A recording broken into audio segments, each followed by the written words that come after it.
again, Steve here, and I wanted to continue the conversation about self-promotion because it's so important that if we want to go in a certain direction with our enterprises, be they our job searches, our dating prospects, our small business startups or whatever, we hopefully want other people to know about it, right? Because if anything where we can involve other people, where we wish to involve other people, the clearer we get on what it is that we have to offer and that we present that, the better off we're going to be, I would say, generally speaking.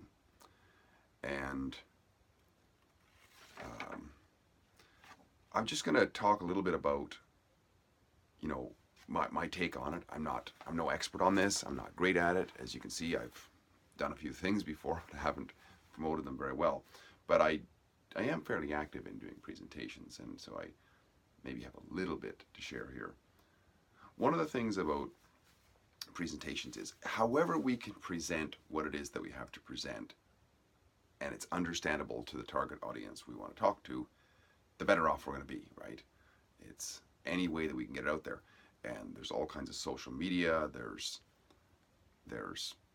old style advertisements and what have you, but there's also getting out there, especially if our enterprise that we're working on, like the dating scene or our job prospects or whatever, if they're close in where we live, then we can do presentations along that lines of whatever our area of interest is, or our area of endeavor. Now, one of the things that's important about doing public presentations is that it's good for us to get a little bit of a handle on it, a little bit of information on how we could actually do this. One of the things that I would recommend, though maybe not for everybody, and it's certainly not a comprehensive enough for everybody, because there's lots of information that you can get. That's another thing I would say too, is look on. There's all kinds of stuff online on YouTube and whatnot. But Toastmasters is fairly tried and true. I mean, it has, I would say, deficiencies, but it's quite good.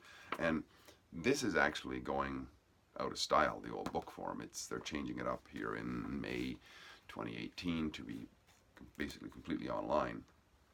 If you can get a hold of one of these books, though, the Competent Communication book, it is, in my opinion, excellent. There's 10 projects in there, and each project focuses on a different aspect of speech, be it gestures, be it eye contact, or whatever. And there's a project with several pages of very distilled information, which has been worked on for, 80 years or something like that. This is the distillation of all that work. So it's a great book, and you can go through it many, many times. It's like a basic starting Bible in a way for this sort of thing. But there's also other good books. I mean, anything to do with Dale Carnegie. I mean, he's one of these guys who's rather tried and true as well. The Quick and Easy Way to Effective Speaking. Mortimer Adler, How to Speak, How to Listen. A lot of good information in there as well. So what I'm saying is, it's not like you have to become this massive student as far as I'm concerned. If you're passionate about what you've got, and you can, and one person can understand you, then other people can understand you. But as a general rule, the more we can educate ourselves on what it is that we're doing, then we can grow with it. We can tweak it as we go along, right? And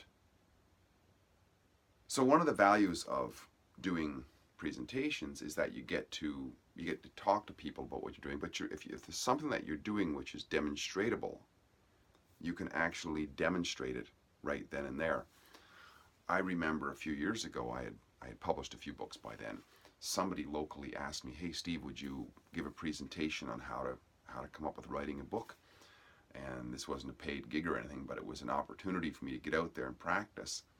Gave this presentation, was able to show my books, and had people come up afterwards wanting to talk about my books and what it is that I was doing. So it's a way of engaging, immediate engagement. You can get immediate feedback, which is not necessarily common in other forums. And so that's important. That's the immediate feedback. And in the case of something that's a business idea, you can actually make sales right then, or get contacts when people say, "Hey, I want you to call me. Here's my number," or whatever. and you can have a sign-up sheet. You know, put if you want more information, put your name and contact information there, and I'll get back to you when I can, whatever, right? And the other thing about this is you can become more confident with yourself, because public speaking is known as one of the most fear-generating activities. Some people would say, you know, the old Seinfeld saying, you know, most people at a funeral would rather be in the box than up giving the eulogy. I mean, people are petrified sometimes of the idea of public speaking, but it's one of these fears which has its basis in some sort of, you know, good solid reasoning. We wouldn't want to put ourselves in the front of a bunch of people where spears might come flying. You know, that sort of thing is probably ingrained in us very, very deep. But I've never been pied in the face. Not yet anyways. I haven't spoken at a conservative convention yet where there was a bunch of radical people there. So it is actually extremely safe. And when we try it out a while, we become more confident. And also we get to be able to fine-tune the message that we're presenting to see what's more effective, because we get such immediate feedback. So if we find and it's not only immediate feedback afterwards, immediate feedback during the presentation. If we see people on their iPhones but not paying attention, talking and so on, we're not engaging with them. So we learn what it is that works to keep people engaged with us, which is very important when we're putting out a message, because if we're going to put out a message, the hope is that people are actually going to listen to what we're talking about if we're promoting whatever we're promoting. And the other thing about getting out there is it's a bit of a snowball effect. Once you start getting out there, then people start asking, hey, can you do this? Can you speak here? Can you speak there? Where it seems like there's no speaking opportunities, all of a sudden there's speaking opportunities. It's weird that way. And sometimes they come out of just being able to do it and taking it on. And then once that happens, more comes from it. I'll tell you, early on, before I even got into public speaking, I had actually written a book quite a while back. This was when I was living in Vancouver. And I'd written this book called Optimum Health, right here. I was a fitness instructor at the time, and I'd studied nutrition a lot and so on. And there was the biggest talk show in the Lower Mainland in the Vancouver area at the time by this guy called Rafe Mayer. He was going to be having a show the following day. I was listening to the radio one day when I was driving back in the day when I used to listen to talk radio. And they were going to do a talk show on alternative health. It was all the stuff that I had talked about in there. Wow, that's amazing.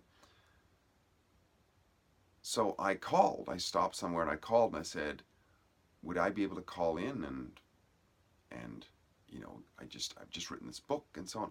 Oh, you're a local author. All right, are you able to come into the studio and have a studio interview with us? And all of a sudden there was this huge fear come over me. You know what I did? I told them I'll have to check my schedule or something like that, and I never called them back. There was no internet then. I mean, the biggest thing going was this talk radio show. I would have sold tons of books, but I couldn't do it because I was just so freaked out, right? So what I'm saying is that basically along this line is, when we become more confident, we can take on the bigger gigs. You know, since I've spoken at conventions with 400 people and so on, and it's doable, but totally not doable when I got started. When I got started in this, the reason I got started in public speaking training, actually, just to tell you, is I was asked to speak at this event where there was going to be just 4 or 5 people, but there was a dozen people. And I had my notes there, and I froze. I completely froze, and I didn't realize at the time, but I found out since, that there is anxiety can have a physiological effect, and it can shut down certain systems. And I literally became blurry. I think it's because my pupils probably adjusted in such a way that I could only see long. I could only see the door where I wanted to run. I couldn't see. It was a complete disaster. So I realized, well, I better do something about this. And that's when I got involved with Toastmasters and started reading, discovering all this stuff, and doing the best I can to learn. And in those early days, I remember not long after I started this journey on public speaking, we were homeschooling our kids at the time, and there was somebody from the Homeschooling Association asked to put out a blanket email to all the homeschooling parents, hey, would you like to speak at the convention? Well, I would have never said yes, but hey, I was involved in this, and I said, I'm going to take on the challenge, and I spoke at the convention, and people, once again, were coming up to me afterwards and say, hey, we'd like to talk to you more about this. Here's my contact information. It was just amazing, amazing. Become that public voice, and people are just amazed, right? And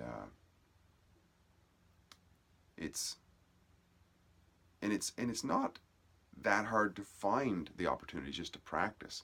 Like here where I live, it's not a very big area. The entire, including the city and the rural areas and so on, it's like 250,000 people. And there are at least 4 that I know of, speakers forum type places where you can show up, a couple of times a month. And if you've got an idea to pitch, kind of like a pitch party or whatever, you can just go and do it.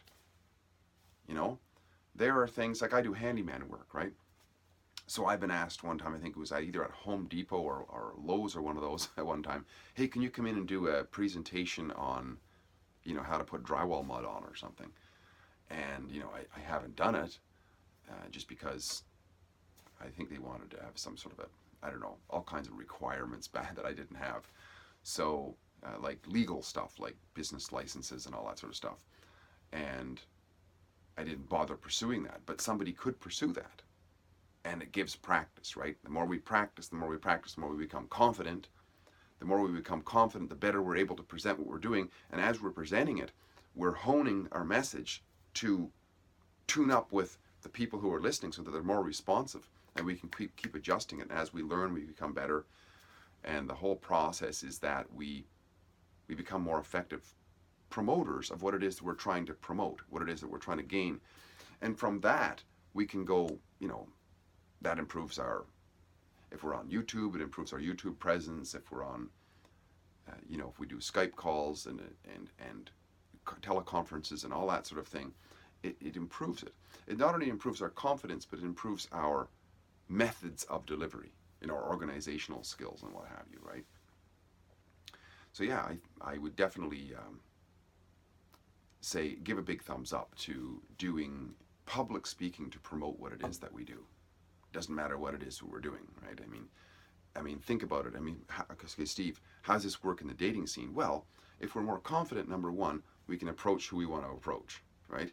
And then if we've monitored over a course of time what works in terms of verbal engagement with somebody or approaching engagement with somebody, then we come across as more confident, and we're doing things and we're presenting ourselves in a certain way, in an organized way that's understandable, it's not creepy and so on, and it's just that much more effective. So, but don't ask me too much about dating. I've been out of the dating scene for years and years and years and years. I'm very happily married for many years, and have had my horrendous failures of not to-dos, like throwing beer on top of people and so on. That's not a good idea in the dating scene, I don't think, unless that is the goal. But anyways, no, I think it's a great idea to do public speaking. If you're, it's so beneficial. It gets the message out there, and it strengthens us to become more confident. And when we become more confident, we not only can come across more authentically, but then we can begin to organize our presentation and craft it and so on, and it all can snowball from there. Steve here again, great chatting. If you like what I'm doing, please like, subscribe, and share, and please bring the comments. Keep them coming. Talk again soon. Bye for now.